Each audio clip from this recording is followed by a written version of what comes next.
मैं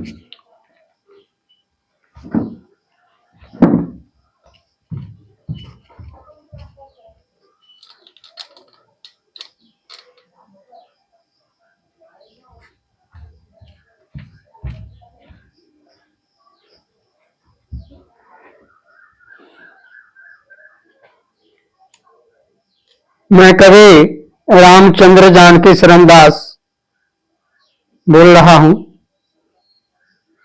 मैं श्री सीताराम चरित्र दर्पण महाकाव्य में एक कथा लिखी है, उस कथा का मैं आपके सामने रख रहा हूं।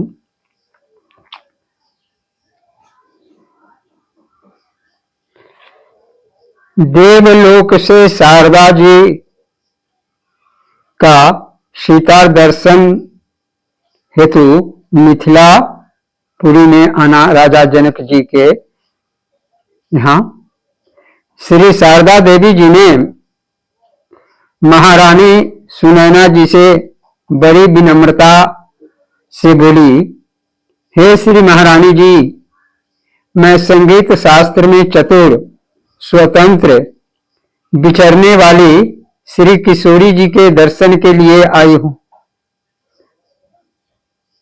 आप गुणों को समझने वाले परम विज्ञ हैं। यदि मैं आपकी आज्ञा पाऊं तो मैं अपना गुण गान आपको सुनाऊं। यह सुनकर के रानी जी की आज्ञा पाकर के बीना को बजाने लगी सरस्वती जी।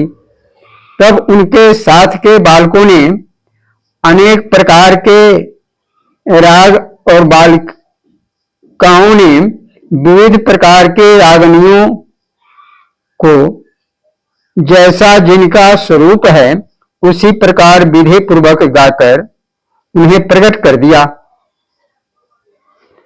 अयस्विनी श्री सुनैना महारानी जी ने जिस जिस राग और रागनी के सुनने की इच्छा की, उन राग और रागनियों को उनको विधि पूर्वक श्रवण कराया।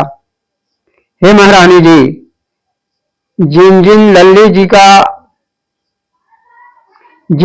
जी का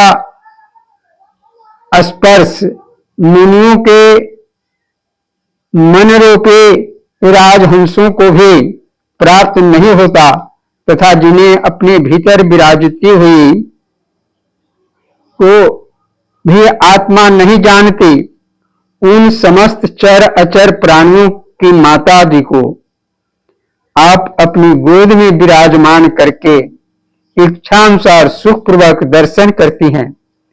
एव आप धन्य हैं।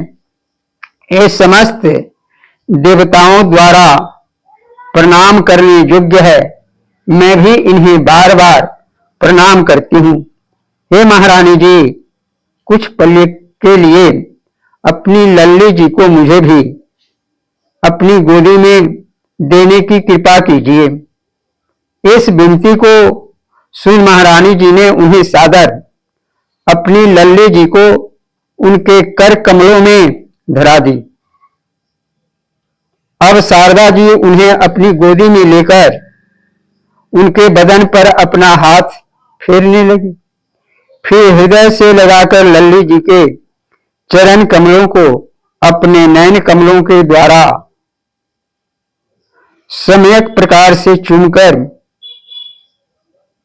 उन लल्ली जी को चारों ओर से प्रणाम करके महारानी जी को लौटाकर अंतर ध्यान हो गई। यह श्री बाल लीला शक्ति कांड से मैंने आपको सुनाया।